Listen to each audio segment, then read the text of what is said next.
ETF index mutual funds నేర్చుకుని stock మార్కెట్లో రాణించాలనుకుంటున్నారా? వెంటనే ఈ నెంబర్కి కాల్ చేయండి. నమస్కారం శ్రీ ఆచార్య అనంతకృష్ణ స్వామి గారు. నమస్కారం అండి. లాస్ట్ వీడియోలో నెగిటివ్ థింక్ చేస్తే అండ్ నెగిటివ్ తోటి వెళ్ళేటువంటి వాళ్ళకి ఏ విధంగా ఉంటుంది, వాళ్ళు ఎందుకు అలా ఆగిపోతూ ఉంటారు, దాని నుంచి ఎందుకు బయటపడరు, ఈ ఇన్స్టాల్మెంట్ ప్రాసెస్లో ఏ విధంగా వాళ్ళ జీవితాన్ని వాళ్ళు నాశనం చేసుకుంటూ ఉంటారు. చాలా భయానకం సార్, అది చాలా భయానకం. చాలా మంది పరిస్థితులు చూస్తాయి. క్రెడిట్ కార్డ్స్ దాంట్లో అదొక భాగం. ఓర నాయన అది కట్టలేక మళ్ళీ చావు ఇచ్చారు. వాటి మీద ఆ ఆలోచన స్థితి ఎందుకు అలా మారిపోతుంది, దాని నుంచి ఏ విధంగా బయటపడాలని కూడా చెప్పారు మీరు. సో ఈ వీడియోలో ఏం చెప్తున్నారు? విషయంతో అనుసంధానం కావడానికి మీరు ఏం చేస్తున్నారు ఫస్ట్ పాయింట్. ఎందుకంటే మనం ఈ సబ్జెక్ట్ని తీసుకొచ్చి దాదాపు 2 years అయిందండి. 410 వీడియోలు అయినాయి. మనకి 100 వీడియోల వరకు ఎవరికి అర్థం కాలేదు. విషయం ఏంటి, కొత్తగా ఈ అబ్బాయి ఏంటి మళ్ళీ కొత్త ఈ సబ్జెక్ట్ తీసుకొచ్చాడు, ఆ విషయం అంటే విషయం ఇలా ఇస్తుంది అన్న కన్ఫ్యూజన్లో ఒక 100 వీడియోల వరకు కన్ఫ్యూజన్లో ఉన్నారు. మనల్ని కూడా చాలా తిట్టారు, బోలెడు కామెంట్స్ వచ్చాయి మనకు కూడా. వాటన్నిటిని మనం మనస్ఫూర్తిగా స్వీకరించాం. ఎందుకంటే ఒక సబ్జెక్ట్లోకి లోతుకి వెళ్ళినప్పుడు మాత్రమే ఏదైనా మనం అవగాహన చేసుకోగలుగుతాం. ఆ విషయంలో ఎవరైనా సరే, మనమే కాదు ఎవరైనా సరే, ఏదైనా ఒక కొత్త విషయం వచ్చింది, ఒక మొబైలే కొత్తది కొన్నామండి, దాని ఆప్షన్స్ మనకి ఏమంటే తెలియదు. మెల్లిగా లోతులోకి వెళ్తున్నా కొద్దీ ఒకటి అర్థమవుతాయి. ఇంకా కొత్త యాప్స్ కూడా డౌన్లోడ్ చేయడం ఇదంతా జరుగుతుంది. అలాగే ఏ కొత్త సబ్జెక్ట్ అయినా సరే. కాబట్టి అప్పటి వరకు కూడా ఏం అర్థం కాలేదు. ఒక 100 వీడియోల తర్వాత చిన్న పనులు అవ్వడం మొదలైంది వాళ్ళకి. ఆ తర్వాత ఒక అవగాహన రావడం మొదలైంది. 150 వీడియోస్ వరకు ఏదో విషయం అనేది ఒకటి ఉంది, ఇస్తుంది అనేది మాత్రం అర్థమైంది. కానీ అది ఇంకా నిర్ధారణ అనేది కాలేదు. ఎందుకంటే ఇంకా పర్టికులర్, ఎందుకంటే విశ్వానికి ఒక ఆకారం లేదు, అలాగే అది ఎలా ఉంటుందో చెప్పడానికి లేదు, అంత శూన్యం. ఆ శూన్యం నుంచి వస్తువులు ఎలా రూపొందుతాయి, ఎలా మీకు ఇవ్వగలుగుతారు అనే దాని మీద మనం అప్పటి వరకు దాదాపు చాలామంది క్లాసులకు రావడం, మెల్లిగా ఎలా వస్తుందనే అవగాహన రావడం, ఇవన్నీ జరగడం. ఓకే, అలా మనకు దాదాపు 2 years దాటిపోయింది రెగ్యులర్గా. అయితే యాక్చువల్గా మనం స్టార్ట్ చేసి 4 years అవుతుంది. అవును, పర్ఫెక్ట్గా మన సుమన్ టీవీలో మనం రిలీజ్ చేస్తున్నది అయితే ఒక 2 years అయిపోయింది ఈ జర్నీ. ఈ 2 yearsలో ఎంతోమంది, దాదాపు నాకు తెలిసి ఇప్పటివరకు చాలామంది క్లాస్కి వచ్చారు.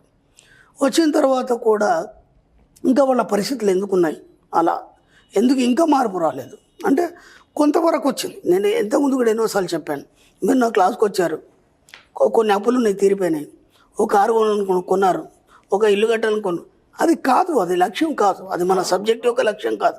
అది మీ లక్ష్యం అయిండొచ్చు, సబ్జెక్ట్ యొక్క లక్ష్యం కాదు. సబ్జెక్ట్ లక్ష్యం ఏంది, మీరు ధనవంతులు కావాలి. ఓకే, ధనవంతుడు అంటే ఏంది ఒక్కసారి మీరు ఆలోచించండి. ధనవంతుడు అంటే ఏంది? డబ్బు ఉండడమే ధనమా? ధనం ఉండడమే ధనవంతుడా? కోరుకున్నాయని కొనుక్కోవడమే ధనవంతుడా? ధనవంతుడు అంటే ఏంది? సంపూర్ణమైన జీవితాన్ని కలిగి ఉండడం. అంటే నువ్వు ఏది కోరుకున్నావో అది నువ్వు పొందడం, అంతే సింపుల్. నేను మన సబ్జెక్ట్లో కేవలం డబ్బు వస్తుందని ఎప్పుడు చెప్పలేదు, ఎప్పుడు కూడా నేను చెప్పలేదు డబ్బు వస్తుంది. మన డబ్బుతో పాటు మీరు ఏమేమి కోరుకుంటారో అవన్నీ కూడా వస్తాయి మన సబ్జెక్ట్లో. అర్థమైందా? ఆస్తి కావచ్చు, ఎప్పటి నుంచో పెండింగ్ ఉన్నటువంటి ఆస్తి టైమని రావడం, లేదంటే ఏదో వాయిదాలో ఎప్పటి నుంచో ఉంది, అది ఒక కోర్టు కేసు వాయిదాలో ఉంది అనుకోకుండా కలిసి రావడం. మరి దాదాపు ఒక్కొక్క కోర్టు కేసు అనేది మనకి 10-15 సంవత్సరాల నుంచి పెండింగ్లో ఉంది. ఇన్ని రోజుల నుంచి ఎందుకు కాలేదు? ఈరోజు నువ్వు అఫర్మేషన్ చేయగానే ఎందుకైంది సబ్జెక్ట్. అది నేను అనేది అది. అంటే కేవలం డబ్బు మాత్రమే కాదు మన సబ్జెక్ట్లో, నువ్వు ఏది కోరుకుంటే అది పొందడం మన సబ్జెక్ట్. అంటే సంపూర్ణత్వాన్ని నువ్వు కలిగి ఉండాలి. అంటే ఎప్పటి వరకు ఎండ్ ఆఫ్ డెత్ కాకుండా మిగతా జన్మలకు కూడా ఆ సంపూర్ణత్వం నీతోనే అలాగే రావాలి. కేవలం ఇప్పుడు మన కోరుకున్నావు, కారు కోరుకున్నావు, వచ్చిందా అయిపోయిందా? కాదు, ఇంకా నువ్వు కోరే అవసరం లేదు. ఏది నువ్వు కోరకుండానే నీకు అన్నీ సమకూర్చాలి. అలాంటప్పుడు నువ్వు విశ్వంతో ఎంతవరకు అనుసంధానమై ఉన్నావు, విశ్వంతో నీకు ఏమో పరిచయం ఏర్పడింది, విశ్వంతో నువ్వు ఎప్పుడన్నా మాట్లాడావా, విశ్వం నీకు ఏమి ఇచ్చింది, విశ్వానికి నువ్వు తిరిగి ఏమి ఇస్తున్నావు, విశ్వ ధర్మం ఏంటి, విశ్వ నియమాలు ఏంటివి, ఇవి ఎప్పుడైనా పాటిస్తున్నావా? అంటే ఇప్పుడు ఇంత మనం సబ్జెక్ట్ తెలుసుకుంటున్నాం అని అనుకుంటున్నాం, ఈ క్లాస్లోకి వచ్చాం, అయినా ఇంకా మీరు పరిపూర్ణత్వాన్ని ఇంకా మీరు సాధించలేదు. మీరు అనుకున్న అవసరాలు తీరుతున్నాయి, దానికే మీరు తృప్తి పడిపోతున్నారు. నేను అనుకున్న కారు కొన్నాను, కొనేసారి అయిపోయింది, ఏదో సాధించినట్టు. కారు మామూలుడు కూడా కొంటున్నాడు ఈరోజు. నువ్వు కొత్తగా ఇంకేం చేసినావు అది చెప్పు నాకు. ఇల్లు గట్ల మామూలుడు కూడా కడుతున్నాడు. నిజంగా చెప్పాలంటే మొన్న మా క్లాస్కి వచ్చారు బెంగళూరులో అన్ఎడ్యుకేటెడ్స్, భార్యాభర్తలు ఇద్దరు, 4 నెలల నుంచి నా వీడియోలు వింటున్నారు. ఒక్కసారి క్లాస్కి వచ్చారు, నాకు తెలియదు. విచిత్రం ఏంటంటే అతడు కూలి పోయి వెళ్ళి కాంట్రాక్టర్ అయ్యాడు, 1,50,00,000 విల్లా కొన్నాడు. మీరు నమ్మండి, అతనికి చదువు రాదు. ఎంత ఆశ్చర్యం ఉంది అది చూస్తే, నేనే ఆశ్చర్యపోయాను. అదేంటండి అంటే ఏముంది గురుగారు, మీరు చెప్పినట్టుగా నేను అఫర్మేషన్ చేస్తూ పోయాను, నాకు ఆలోచన తప్ప ఇంకేం లేదు, నేను విల్లా కావాలని అనుకున్నాను, దాని మీద అఫర్మేషన్ చేశాను, అనుకోకుండా ఒక కాంట్రాక్ట్ వచ్చింది, దానివల్ల డబ్బులు వచ్చే కొన్నాను. సింపుల్గా ఒక మామూలు డబుల్ బెడ్రూమ్ ఇల్లు కట్టాలంటే ఒక 20 ఏళ్ళు ఆలోచించాలి. ఇంత వయసు వచ్చి ఈ వయసులో ఇప్పుడు ఇల్లు కట్టేసి అదేదో పెద్ద మహల్ కట్టినట్టు ఫీల్ అయిపోయి అందరికి చెప్పుకోవడం డబుల్ బెడ్రూమ్ ఇల్లు. ఒకసారి ఆలోచించండి మీరు ఎక్కడున్నారు. కాబట్టి విశ్వంతోనే అనుసంధానం కావడానికి మీరేం చేస్తున్నారు? విశ్వనియమాల్లో భాగంగా మనం ఒక మాట చెప్పుకున్నాం, పంచదానాలు చేయాలని చెప్పుకున్నాం. మనం అంటే మనకు వచ్చిన పర్సంటేజ్లో ఒక 10% తీసి దానాలు చేయాలనుకున్నాం. అవును. ఇది ఎంతవరకు చేస్తున్నారు? క్లాస్కి వచ్చారు, చెప్పినట్టుగా ఒక నెల 2 నెలలు 3 నెలలు చేస్తారు, ఖచ్చితంగా చేస్తారు. కొందరు మర్చిపోతారు, అంటే కొన్ని చేస్తారు, కొన్ని మర్చిపోతారు. ఓకే, దాంతో ఏమవుతుందంటే ఆ తర్వాత వాళ్ళకి ఎంతో కొంత డబ్బు వస్తుంది, వచ్చిన తర్వాత మేము సక్సెస్ అనుకుంటారు, అవన్నీ మళ్ళీ మర్చిపోతారు.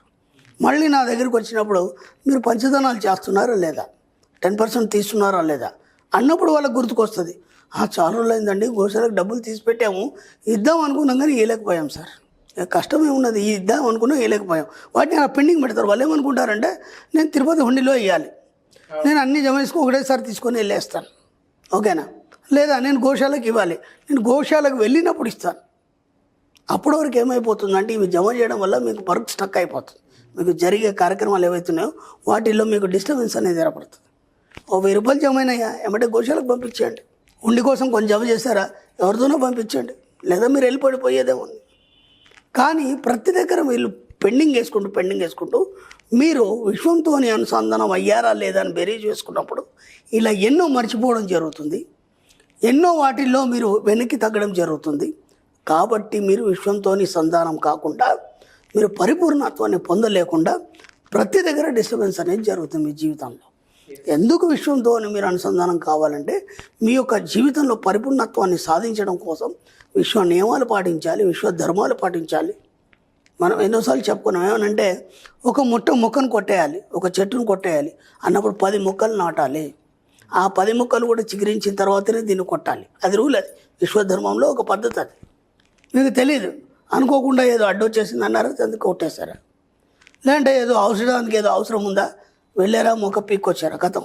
అసలు అంటే అది ఎంత ఈజీగా చేసేస్తామంటే ఇది ఒకటి ఉంది అని తెలియకుండా మనం ఏదో చేస్తాం. అవును, దాని పరిణామం అనేది తర్వాత చూస్తాం, అది ఎందుకు జరిగింది అనేది మనకు తెలియదు.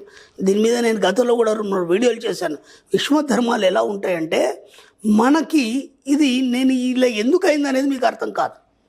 విచిత్రం ఏంటంటే దాన్ని ఏ జ్యోతిషుడు చెప్పడు, ఒక వక్త చెప్పాడు, ఒక గొప్ప వ్యక్తి అనుకునేవాడు చెప్పాడు, ఒక దేవుడి దగ్గర కూడా మనకు సమాధానం దొరకదు. ఎందుకంటే అవన్నీ ఈ విశ్వధర్మానికి వ్యతిరేక పద్ధతిలో ఉంటాయి. ఓకేనా, విశ్వధర్మంలో ఎక్కడ నువ్వు పొరపాటు చేసావు అనేది కేవలం నీ ఇన్నర్ మైండ్ మాత్రమే చెప్తుంది. అది ఎప్పుడో నేను ఎక్కడైతే పొరపాటు చేశానో దాన్ని తెలియజేయమని నువ్వు అడిగినప్పుడు మాత్రమే, నువ్వు అడగనంతకు మటుకు మరి చెప్పదు. ఇక్కడ విచిత్రం ఏంటంటే మన సబ్జెక్ట్లో నువ్వు అడిగేంత వరకు విశ్వం ఇవ్వదు ఏది కూడా, నువ్వు అడిగితేనే ఇస్తుంది, డబ్బు కానీ సంపద కానీ ఐశ్వర్యం కానీ ఒక పని గురించి కానీ. ఎందుకంటే దానికి మంచి చెడు తెలియదు. మనం ఎన్నోసార్లు చెప్పుకున్నాం, నువ్వేది చెప్తే అదే కాషన్గా ఫీల్ అవుతుంది, అది మాత్రమే చేస్తుంది. కాబట్టి ఎంతవరకు నువ్వు విశ్వంతో అనుసంధానమై ఉన్నావు, ఎంతవరకు విశ్వ నియమాలు ధర్మాలు పాటిస్తున్నావు, మళ్ళీ ఒకసారి ఒక్కొక్కటిగా బేరీజ్ వేసుకొని ఎక్కడ పొరపాటు జరిగింది సరిదిద్దుకొని మీ ఇన్నర్ మైండ్ అడగండి, ఖచ్చితంగా దానికి సమాధానం దొరుకుతుంది. మెల్లిమెల్లిగా సమస్యల నుంచి బయటపడండి. డెఫినెట్గా అప్పుడు సంపూర్ణత్వాన్ని మీరు పొందుతారు. ఇంకా మీరు దేన్ని అడిగే అవసరం లేదు, ఎవరి దగ్గర చేయి చాసే అవసరం లేదు. ఆటోమేటిక్గా మీ కూర్చున్న దగ్గరనే అన్నీ మీకు అందించబడతాయి, అన్నీ సప్లై చేయబడతాయి విశ్వం నుంచి. Thank you so much Shri Acharya Anantakrishna Swami గారు. థ్యాంక్ యూ అండి.